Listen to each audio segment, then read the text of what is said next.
ರೀ ಪಾಪ ರೀ ಆ ನಂಜುಂಡ 2 ಕಾಲು ಇಲ್ಲ, ಚಕ್ರ ಇರೋ ಹಲ್ಗೆ ಮೇಲೆ ಕುತ್ಕೊಂಡು ಹಿಂಗ್ ಕೈಯಿಂದ ಉಚ್ಕೊಂಡು ಓಡಾಡ್ತಿರ್ತಾನೆ. ಅದಕ್ಕೆ ಅಲ್ಲ, ಮಾಮೂಲಿ ಸ್ಕೂಟರ್ ಅಂದ್ರೆ ಕಾಲಿಂದ ಒದ್ದು ಸ್ಟಾರ್ಟ್ ಮಾಡ್ಬೇಕು. ನಿಮ್ ಹಳೆ ಕೈನೆಟಿಕ್ ನೀವು ಅವನಿಗೆ ಕೊಟ್ರೆ ಬಟನ್ ಒತ್ತಿ ಸ್ಟಾರ್ಟ್ ಮಾಡ್ಬಿಟ್ಟು ಕೈಯಿಂದಾನೇ ಹಿಂಗ್ ಓಡಿಸ್ಕೊಂಡು ಹೋಗ್ಬೋದಲ್ವಾ? ಅವ್ನ್ ಗಾಡಿಯಲ್ಲಿ ಹತ್ತು ಕೂತ್ಕೊಳ್ಳೋದು ಹೇಗೆ, ಇಳಿಯೋದು ಹೇಗೆ? ಬಟನ್ ಒತ್ತಿ ಸ್ಟಾರ್ಟ್ ಮಾಡ್ಕೊಂಡು ಹೋಗ್ಬಿಡ್ತಾನೆ ಸರಿ, ಆದ್ರೆ ಅವ್ನ್ ಟ್ರಾಫಿಕ್ ಅಲ್ಲಿ ಸಿಗ್ನಲ್ ಅಲ್ಲಿ ಸ್ಲೋ ಡೌನ್ ಮಾಡ್ಬೇಕು. ಸ್ಟಾಪ್ ಮಾಡ್ಬೇಕು ಅಂದ್ರೆ 2 ಕಾಲು ಕೆಳಗಡೆ ಇಡ್ಬೇಕು. ಅದ್ ಹೆಂಗ್ ಮಾಡ್ತಾನೆ? ಹಾಗೆ ಜಾರ್ಕೊಂಡು ಬಿದೋಗ್ತಾನ? ಅವ್ನ್ ಪಾರ್ಕ್ ಮಾಡೋದು ಹೇಗೆ, ಅವ್ನ್ ಗಾಡಿಗೆ ಸ್ಟ್ಯಾಂಡ್ ಹಾಕೋದು ಹೇಗೆ? ಸ್ವಲ್ಪನಾದ್ರೂ ಯೋಚನೆ ಮಾಡ್ಬೇಕು.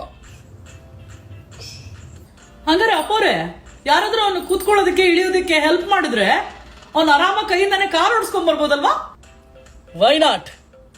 ಅದೇ ಕಾರಲ್ಲಿ ನೀನ್ ಕೆಳಗಡೆ ಕೂತ್ಕೊಂಡು ಬ್ರೇಕು ಆಕ್ಸಲರೇಟರ್ 2 ನಿನ್ ಕೈಯಿಂದ ಒತ್ತುತ್ತಾ ಇರೋ, ಅವಾಗ ಅವನು ಆರಾಮಾಗಿ ಓಡಿಸ್ಕೊಂಡು ಬರ್ಬೋದು. ಟ್ರಾನ್ಸ್ಪೋರ್ಟೇಷನ್ ಮಿನಿಸ್ಟರ್ ನಿತಿನ್ ಗಡ್ಕರಿಗೆ ಒಂದು ಇಮೇಲ್ ಬರೆದು, ನಮ್ಮ ಮನೇಲಿ 2 ಮೇಧಾವಿಗಳಿದ್ದಾರೆ, ಈ ಸಮಾಜ ಇಡೀ ದೇಶಾನೇ ಉದ್ಧಾರ ಆಗುವಂತ ಜೀನಿಯಸ್ ಐಡಿಯಾಸ್ ಇಟ್ಕೊಂಡಿದ್ದಾರೆ, ದಯವಿಟ್ಟು ಇವ್ರನ್ನ ಒಂದ್ಸತಿ ಭೇಟಿ ಮಾಡಿ ಅಂತ ಕಳಕಳಿಯಿಂದ ಪ್ರಾರ್ಥಿಸ್ಕೋತೀನಿ.